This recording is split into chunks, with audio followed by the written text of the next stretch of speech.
नमस्कार मित्रांनो, स्वागत आहे तुमचं आपल्या चॅनलमध्ये। आणि मी मंदार आंबोकर घेऊन आलो तुमच्यासाठी एक नवीन ब्लॉग। सो फायनली मी घरी आलो। आता हे का म्हणतोय मी, कारण तुम्ही जर मागचे ब्लॉग बघितले असतील तर तुम्हाला माहिती असेल मी गेलो होतो ग्वागरला। सो घरी आलेलो आहे आणि आज आपण एक रेसिपी करणार आहोत। ती रेसिपी कोणती असणार आहे, ऑब्विसली आपण घरच्या किचन मध्ये जेव्हा जाणार तेव्हा ताई असं जे प्रदर्शन सारखं सगळे इंग्रेडियंट्स ठेवते ना, तेव्हा ती सांगेल तुम्हाला ती कोणती रेसिपी करणार आहे। इंटरेस्टिंग रेसिपी आहे आणि ट्रेंडिंग मध्ये रेसिपी आहे, म्हटलं की तुमच्यासोबत ती शेअर करावी।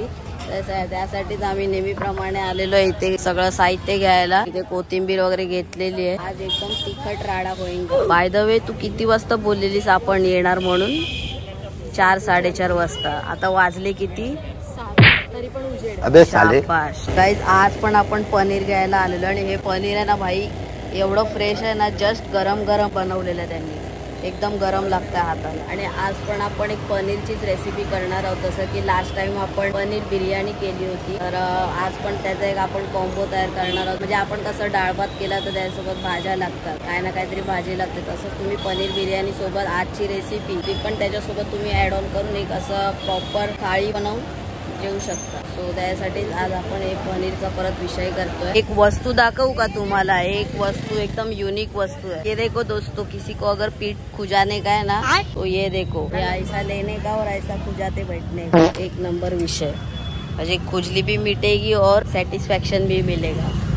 बघितलं का भाई, युनिक वस्तू, आपला हात जगन्नाथ। ओके गाईज, काल आपण फक्त सामान घेऊन आलो आणि रेसिपी काल काय केली नाही, म्हणून दुसऱ्या दिवशी सकाळी आपण आता रेसिपी करतोय। आणि मला नाश्त्याला पण होऊन जाईल, कारण मी औषधं पण घेतलेली आहेत। आणि ही जी रेसिपी आहे ना भाई, एकदम इझी आहे, एकदम म्हणजे 10 मिनिटात होणारी आहे। आणि मला जशा पद्धतीचं जेवण पाहिजे त्या टाईपचंच आहे, म्हणजे तिखटवालं। हा जो पदार्थ आहे जो आज आपण करणार आहोत, तो तुम्ही नाश्त्याला करू शकता किंवा करू शकता, त्यांच्यासाठी सुद्धा स्पेशली करू शकता। इन्स्टंट आहे, म्हणजे लगेच होऊ शकतं, किंवा तुम्ही ऑफिसला सुद्धा करून घेऊन जाऊ शकता टिफिनसाठी। सो आता पुढचा कार्यक्रम आहे तो सगळा मी ताईच्या हातात सोपवतो। आपले शेफ तयार आहेत एकदम प्रॉपर के दिल में। सो लेट्स गो गाइस, आपण सुरुवात करूया। आमचा शेफ पण तयार आहे एकदम। तर मला आहे ना या रेसिपीच्या नावावरून एक वाक्य आठवलं, जसे राजकारणात घोटाळे होतात तर त्याचप्रमाणे पनीर घोटाळा करणार आहोत। हिंदीमध्ये पनीर घोटाळा बोलतात, मराठीमध्ये आपण पनीर घोटाळाच बोलून टाकूया। आज सगळा घोटाळा होणार आहे। तर चला, मी तर खूप एक्साइटेड आहे पनीर घोटाळा करण्यासाठी। सो चला पटकन, मी सगळं साहित्य रेडी करून ठेवलंय, चलो। पनीर घोटाळा म्हटल्याप्रमाणे 150 ग्रॅम इकडे मी पनीर घेतलेलं आहे, ते पण आपल्या काय बोलतात खिसणीवर खिसून घेतलेलं आहे। आणि हे याच पद्धतीने घ्यायचंय, याचे कटिंग पीसेस मध्ये वगैरे काहीच करायचं नाहीये, पीस वगैरे, फक्त आपल्याला हे खिसणीमध्ये खिसून घ्यायचं आहे। 150 ग्रॅम आहे। त्याच्यानंतर एक चीज क्यूब येतं मार्केटमध्ये, छोटंवालं पॅकेट एकदम एवढूसं असतं ना, ते 70-18 रुपीजचं, तर ते मी इकडे खिसून घेतलेलं आहे। वरून आपल्याला गार्निशिंगसाठी लागणार आहे कोथिंबीर घेतली आहे, आणि अद्रक लसूण पेस्ट मी घरीच बनवली आहे ती घेतली आहे। त्याच्यानंतर टोमॅटो एक छोटासा बारीक चॉप करून, एक छोटीशी शिमला मिरची बारीक चॉप करून, आणि एक थोडासा मोठा कांदा बारीक चॉप करून। इथे आपल्याला लागणार आहे धणे पावडर, गरम मसाला पावडर, जिरा लागणार आहे, मीठ, हळद मसाला ॲज युजल, आणि पाव। चला पटकन रेसिपीला सुरुवात करूया। पहिले पॅन मध्ये घेऊया आपण तेल तापतच राहील थोडं थोडं करून। थोडासा गॅस आपण मीडियम करूया, त्याच्यामध्ये एकदम थोडंसं नावाला जिरं ऍड करूया। मस्त बनव का, एकदम तिखट म्हणजे तुला माहिती आहे आपल्याला असं एकदम रेड नाही करायचंय, असं ऑरेंज आणि हलका लाल कलर आला पाहिजे त्यात। तसं आपण आणलेला मसाला यूज करतो का नाही? तो अजून नाही, ह्या डब्यात थोडासा आहे ना, तो संपल्यानंतर। म्हणजे तो पण मालवणीच आहे ना? जिरं इथे थोडंसं सुरू झालंय तडतडायला। त्याच्यानंतर आपण ऍड करूया कांदा, आणि सगळ्यांना एकदम फाईन चॉप करायचं, म्हणजे बारीक चॉप करायचं, कारण पनीर मध्ये मग ते अख्खे जाडे पीसेस कांदा टोमॅटोचे असे लागले नाही पाहिजे। आणि ही जी आपण आता ग्रेव्ही थोडीशी बनवणार आहोत, म्हणजे याचा मसाला तो छान बनला पाहिजे, तेव्हाच त्या पनीरला टेस्ट येईल। कांदा आणि जिरं छान मिक्स करून घेऊया। या पॅनची एक छान गोष्ट आहे की याच्यामध्ये ना तेलाची गरज जास्त लागत नाही, जिरं फक्त नावाला सुगंधासाठी ऍड करायचं। आता थोडंसं आपण सॉटे करून घेतलाय कांदा, त्याच्यामध्येच आपण ऍड करणार आहोत व्हेजीज, म्हणजेच टोमॅटो आणि शिमला मिरची, छान मिक्स करून घेऊया।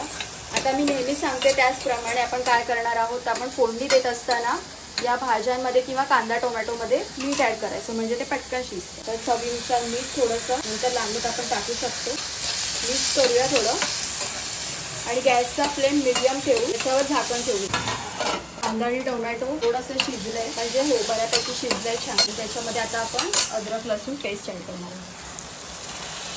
अद्रक लसूण पेस्टची जेवणाला छान चव येते ना. जसं त्या दिवशी आपण हे केलेलं ना, काय बनवलेलं आपण, पनीर टिक्का बिर्याणी. अरे बापरे, ऑसमच झाली होती एकदम छान असं एकदम. भाजी आपली तयार आहे. त्याच्यामध्ये थोडीशी कोथिंबीर आणि आपले सगळे मसाले ऍड करायचे आहेत. आता मी स्टार्टिंगला करते धणे पावडर, त्याच्यानंतर गरम मसाला पावडर, हळद, मालवणी मसाला. इथे या ठिकाणी कोणताही मसाला चालेल. हे सगळे मसाले आपण मिक्स करून घेऊया. बस एवढेच मसाले लागणार आहेत. अजून काही एक्स्ट्रा मसाल्याची आपल्याला गरज अजिबात नाही. त्याच्याने छान टेस्ट येईल. मसाला थोडा कमी वाटतोय मला, त्याच्यामध्ये थोडासा अजून ऍड करते. अद्रक लसूणमुळे खूपच फरक पडतो. आता तुम्हाला आहे ना पनीर घोटाळ्याची भाजी तेलाच्या ऐवजी तुम्हाला जर बटरमध्ये करायची असेल तर बटरमध्ये सुद्धा करू शकता. तुपामध्ये नको, तुपाचा स्मेल थोडा येतो. बटरमध्ये अजून छान होईल. ही आपली भाजी छान आता तयार आहे. त्याच्यामध्ये आपल्याला आता पाणी ऍड करायचं आहे. मगाशी मी मिक्सरला लावून घेतलं होतं अद्रक लसूण पेस्ट, तेच थोडं पाणी मग त्याच्यामध्ये.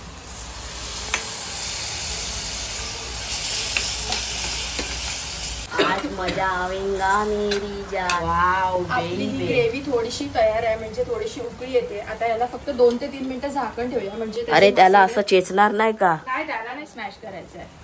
Smash what ever. तर इकडे आपली ग्रेव्ही बनून तयार आहे. थोडीशी उकळी आली आणि 2 ते 3 मिनिटं याला शिजून देऊया. म्हणजे मसाले पण शिजतील आणि थोडं फरक्या कच्चं राहिलं असेल ते शिजू. 2-3 मिनिटं झाली आहेत. झाकण काढून घेऊया. सुगंध येतोय ना आईच्या गावात. थोडीशी हलकी तळली सुटली. हलकी मी तेल थोडंसं कमीच यूज केलंय. मस्त ग्रेव्ही अशी तयार झाली. एकदम ठीक झाली आहे ना.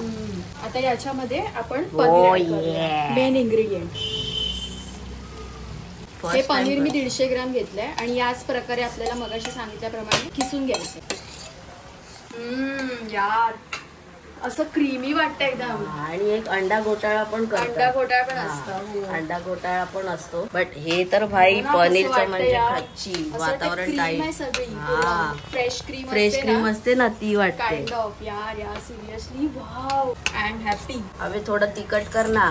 थांब आपण टेस्ट करून बघू ना, तिखट लागलं तर करू. हे झालेलं आहे. आता आपण याला पनीरला पण थोडंसं शिजून द्यायचंय. त्यासाठी मी थोडंसं इकडे पाणी ऍड करते. एकदम थोडं मस्तपैकी मिक्स करून घेऊया. आणि आता याला पण 5 मिनिटं जास्तीत जास्त शिजून घेऊया. मसाला थोडा कमी वाटतोय कारण याच्यामध्ये मिरची वगैरे काय ऍड नाही केले ना दुसरं. आता बस तुमच्या मंदाला नेहमी तिखटच लागतं. 100% ना ब्रो. अजून तिखट पाहिजे, अजून लाल पाहिजे. बाळा मम्मी पण खाणार आहे एवढं लक्षात ठेव. रागटव निघाला तर मम्मी मला ओरडेल. सगळा धूर माझ्यावर निघतो. ऍटलीस्ट थोडं बघा. आता जरा कलर तरी आला. बघितलं गाईज, एकदम शॉर्ट्स के दिल में घोटाळा बोलते. एकदम शॉर्ट रेसिपी आहे पण एकदम चविष्ट आहे आणि मनाला सुख देणारी रेसिपी आहे भाई साहब. म्हणजे तुम्ही ही ऑफिसला पण घेऊन जाऊ शकता जॉब वरती. एकदम म्हणजे हा फक्त तुम्हाला थोडी मेहनत लागेल की साहित्य घेऊन येण्यासाठी. जास्त काय नाही, जे दाखवलं तेच. कोणी जर घरी पनीर बनवत असेल तर वेल अँड गुड, कोई दिक्कत की बातच नाहीये. नॉर्मल इन्ग्रेडियंट्स आहे, त्याचे काय जास्त पण इन्ग्रेडियंट्स नाहीयेत असे काय डोक्यावरून जाणारे. बट ही रेसिपी करा.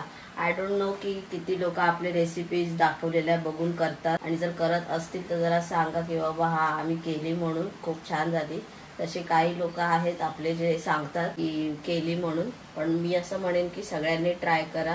एकदम बेस्ट ऑफ बेस्ट रेसिपी आहे. आता खाऊन बघूया कशी लागते. चला गाईस 3-4 मिनिटं झाली आहेत. वाव हाय मस्त तर्रेंद्रिय सुटले, तर्रेंद्रिय. आता ह्याच्यामध्ये अजिबात पाणी वगैरे ऍड नाही करायचंय. थिकनेस आपल्याला एवढाच ठेवायचा आहे.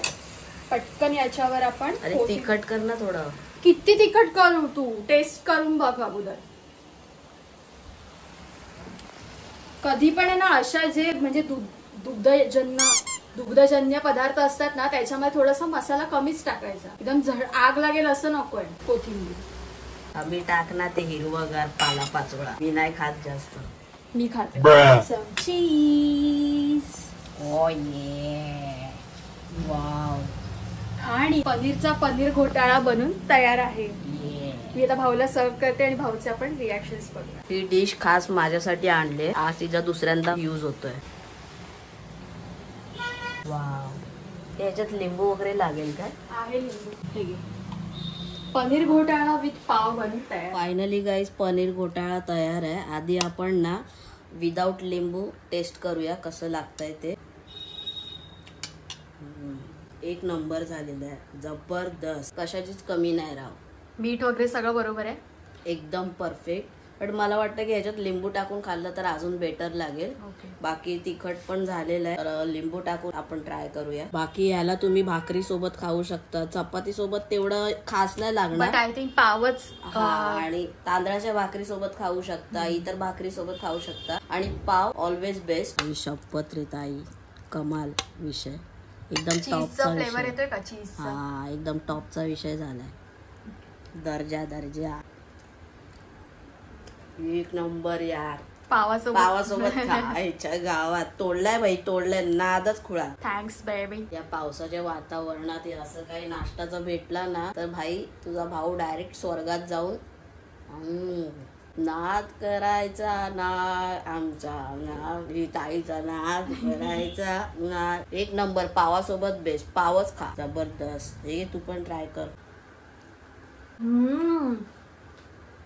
भाई सच अ डिफरंट टेस्ट. जे आता आपण हे पण जेवणासाठी ट्राय करू शकतो कधी पण. हे तर इन्स्टंट आहे यार, बघितलं ना, फक्त मोजून 10 मिनिटं, आणि कमाल आहे. म्हणजे ना, मी आता अंड खात नाही, तर मला हे बेस्ट ऑप्शन आहे की इन्स्टंट करण्यासाठी.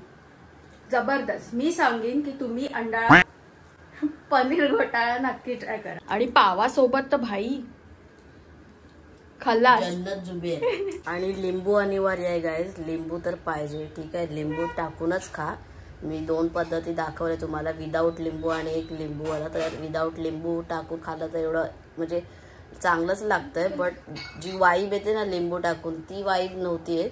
सो लिंबू अनिवार्य है मेरी जान. बाई मी खरं सांगू तर वेडा झालो यार, एक नंबर झाले. म्हणजे आता ही जी रेसिपी आहे ना, म्हणजे हा जो पदार्थ आहे ना, आता आम्ही आमच्या जेवणामध्ये पण ऍड करून ठेवणार आहे. म्हणजे कधी सपोज काय एकदम सगळे थकलेले असतील किंवा काय, तर ये तो बनताय दोस्तो. कारण एवढा नाद झालाय भाई, नाद झालाय, खतरनाक विषय. एकदम 5 मिनिटात होणारी आहे, पण भाई जी वाईब देऊन जाते ना, ते बल्ले बल्ले रे बल्ले बल्ले, एक नंबर झालेला आहे. इझी टू पीझी बोलते. आता इथे थोडस मम्मीसाठी ठेवलेलं आहे टेस्ट साठी. बाय द वे एक गोष्ट सांगायची आहे की जर तुम्ही ही रेसिपी केलीत ना, मी तर म्हणेन करायलाच पाहिजे, कारण नाद खुळा रेसिपी झालेली आहे ही. तर तुम्ही जर कराल तर त्याच्यामध्ये तेलाऐवजी बटरच यूज करा, कारण बटर जे एक म्हणजे टेस्ट असते ना, आंबट खारट असते, म्हणजे खारट टाईप थोडीशी, तर त्याला ती अजून वाईब देईल. म्हणजे ते बटर या रेसिपीला अजून वेगळी वाईब देईल. बाकी जे होतं ते ॲज इट इज तेल सोडून तुम्ही बटरमध्ये करा. बाकी जे आहे ते ॲज इट इज सगळे साहित्य यूज करा. बाकी यार एक नंबर झाली होती. सो आय होप तुम्हाला ऐकूनच छोटासा व्हिडिओ आवडला असेल रेसिपीचा. व्हिडिओ आवडला तर लाईक करा, आणि चॅनलवर नवीन असाल तर सबस्क्राईब करा. लवकरच भेटू एका नवीन व्हिडिओमध्ये. तोपर्यंत स्वतःची काळजी घ्या. चला बाय.